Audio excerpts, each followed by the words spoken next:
Hello, ladies and germs. This is Mission Incredible. We're ready to play some good old Battlezone Combat Commander, and we just recently released a Battlezone map pack. It's called Beta Team Map Pack 1. It's an MPI map pack. It's a multiplayer interactive style map pack, and I want to show you basically how to start this thing and how to basically navigate through the map pack, any mod per se, but we're going to concentrate on the Beta Team Map Pack 1 right now. Okay, so I made it past the initial movie, if you will, and I'm sitting here on the main screen where you can log out, play single player, multiplayer, mods, and instant action. So what you really want to do, first of all, after you download it from Steam, and I will give the link in the description area later on, what you want to do then is go up to the mods all the way to the top right hand corner here, hit mods, and then hit your mods area. And then what it does is it'll actually show you what mods you actually have downloaded. And typically most mods that I know of only are allowed one to be active at one time. So you would click on the Beta Team map if you had more than one mod, and you just have to activate that one mod. And then if you want to deactivate it, it's pretty easy to understand. You just go over to the right hand side over here and you just basically deactivate the mod. If you don't have any mods at all and you're looking for a particular mod, you can actually hit the get mods area too, and you can go out there and it'll actually start showing you where to go to get mods. Again, you know, we're going to work, it's all based on workshops. And if I open this up a little bit, it won't let me, so let's scroll down. And you should be able to find them, any of the map packs that you want in here.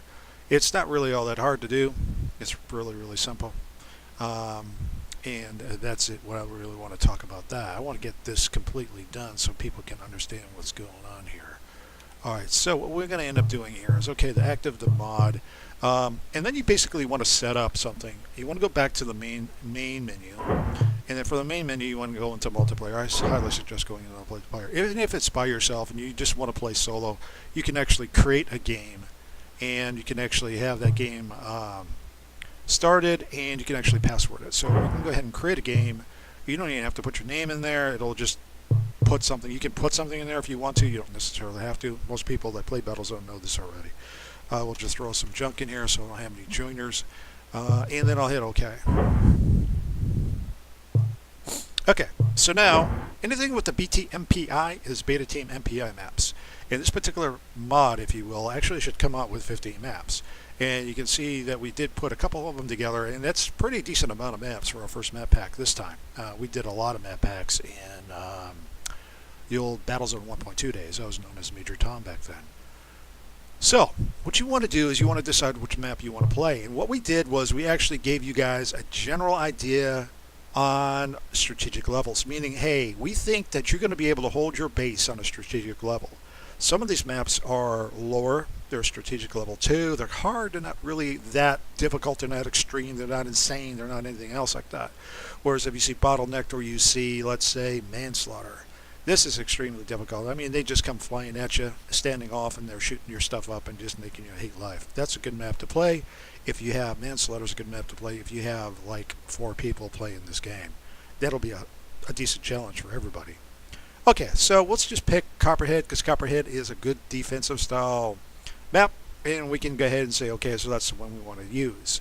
So now what we do is we go over here to either game options or map options. Remember these two buttons right here to the center on the right hand side as my cursor's moving back and forth. Hopefully that's being seen in the video. We're going to go to map options. In the map options, your first page is basically setting up whatever you want for scrap boost and all this other stuff. It's at the bottom. It talks about scrap cheat and scrap AI scrap cheat. That's always nice. It just causes the meter to boost up a little bit. Instead of going 1 really slow, it might boost it up 1s and 2s and 3s a little bit faster. Let's just leave all this at the default for the most part. That's pretty good. At the very bottom right hand corner there, it has more pages. Pages 2 and pages 3. If you're just starting out on this game, Battlezone Combat Commander, and you're playing Armod, it's you know it's poison here. You have to choose what value of poison you want or difficulty level that you want to play. I always recommend grabbing these first 4 turrets and bringing the scavs in too. Now, most people don't understand why they should bring in scouts. If you have 4 players with you, you should bring in 4 scouts. If you have 3, you bring in 3. If you by yourself, bring in 2. You can use that one as a separate ride. In case you get blown out of yours real quick, you can hop back in and pick up some weapons and be on your way. So let's bring in, let's say, who cares? Let's bring in all 4 scouts, just 4. The heck of it. And that's pretty much all I recommend bringing in. You bring in the other stuff, and it's going to bring stuff faster to you. Okay, so that is page 2. Let's move on to page 3, where I think this is the most important thing of all. The maps are easy to pick out whichever one you want to play. Now, this page is crucial. This particular page here tells you that you're going to be playing your default APIs, which means it's the stock Battlezone Combat Commander API. That is freaking broken. That one is absolutely broken. At about 35 minutes worth of game time, the game is basically going to shut down until you go into their base, and you start tearing them up a little bit. You shoot them from a distance, I don't know, throw a couple mortars at them, shoot up a couple of the ships that are in their base, and make them come back to life. And they'll go into this thing called the siege mode. And then they'll start attacking you in a different mode. Instead of being stupid, lame, and crazy, they end up going like, okay, man, hey, we're coming after you. And they'll bring it on for a while. Whether that stops or not, it's yet to be seen. Okay, but if you want to play a little bit more difficult one or a little bit more reliable one, there are different beta team style. After you download the beta team map pack 1 off of Steam, you'll have the ability to play these other AIPs, and it goes from easy all the way up to insane, and you get to pick whatever level you wish to play, and that will dictate how difficult it goes from, like this map here says, a strategic level 2. And if you put that on insane, yeah, it's still going to move it up a little bit harder, but with the base defenses that you are on an elevated hill, it gives you the ability to last a little bit longer on the map, and kind of bottleneck the enemies and be able to knock them down, hopefully before they charge you and become ugly. So you get to choose a particular type of AIP. So now let's say that you decide you want to change your ride, or otherwise you want to go ahead and choose host options down at the very bottom.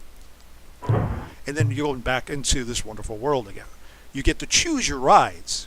Over here to the right hand side, choose your rides. You don't necessarily want to have both teams enabled, so you enable both of them. Default ISDF is going to be a scout. They do have a DM variant here. You can start with sabers, you can start with thunderbolts, you can start with any one of these rods that you want to. Just make sure they're on the same team that you're playing, which is located right here. The CPU team is going to be ISDF, in that I chose rides of ISDF. You can see that it's going to default to ISDF if it doesn't have any rides chosen. But let's choose a saber tank. And then you can go over here and choose your vehicle, whichever one you wish to have. You bring a couple other ones in here as well. I'm going to choose the Thunderbolt because it's a little bit quicker.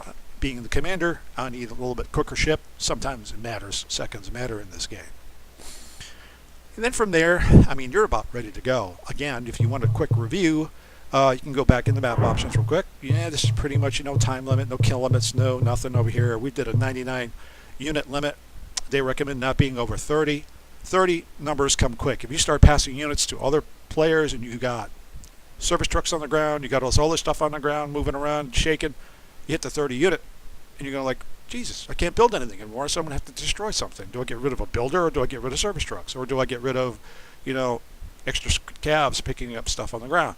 You can move that number to whatever number you want to move it to, and that's probably the only thing I will say. I use 99 because I give out a lot of stuff, and I build a lot of service trucks, and I build a lot of builders, and all kinds of other things in the game. So without further ado, I'll go to page 2, and you can see that, yep, I still got my turrets selected, I still got my scavs selected, and I still got my scouts selected, and I just review over here, making sure that we got a good insane style map play going. I won't start this on a moment until you guys are comfortable with this video, learn how to do this and get it all set up. But that's basically how you can do it.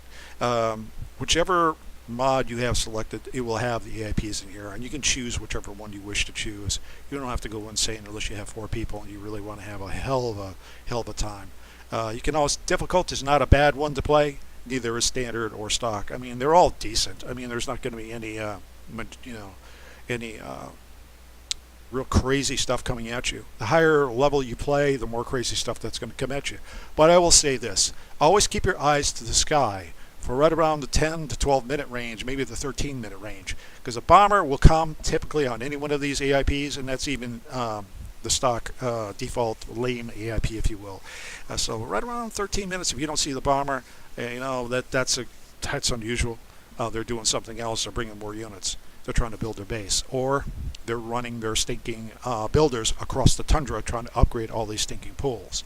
And one of the things we did for the Beta Team Map Pack 1 is we tried to separate our pools and we tried to separate the AI's pools or the enemy pools.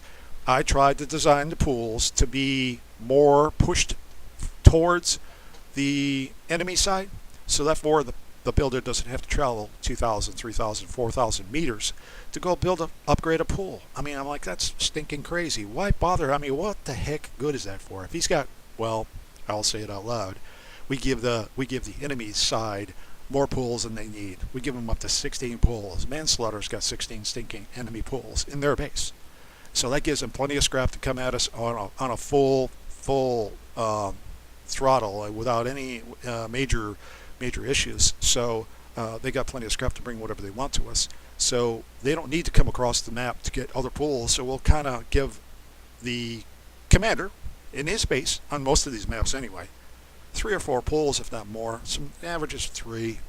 We do give a couple that are 4, and we let them get the base or their defenses up. I recommend getting defenses up as fast as possible.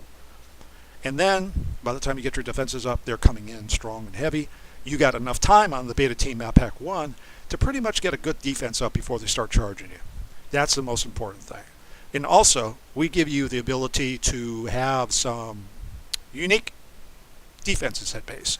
We give you things called we called it the Super Chain Gun Tower. And this is a chain gun tower that's just it's a heavy chain tower type thing, like a Gatling gun style device that shoots things out of the sky and also will damage and kill rides as well, any type of rides coming. And then we also give you a fast shooting rocket towers that will also help aid taking down APCs and the bomber. Nothing's golden, 100% knocking everything down. They do end up finding a way to get through every once in a while, so it's not a sure thing. So you can never say, hey, I'm always protected at base. It's just not going to happen. So without further ado, give it a try. Just go to the link that I have written up on the YouTube page here and look at it. I mean, try it. If you don't like it, you can uninstall it by simply unsubscribing. But hit the subscribe button on the Steam link in the page. And if you want to subscribe here, we'll give you more tips as we get more likes, and hopefully you'll enjoy this game as well. This is Major Tom, aka Mission Incredible, signing off from the Mission Incredible group.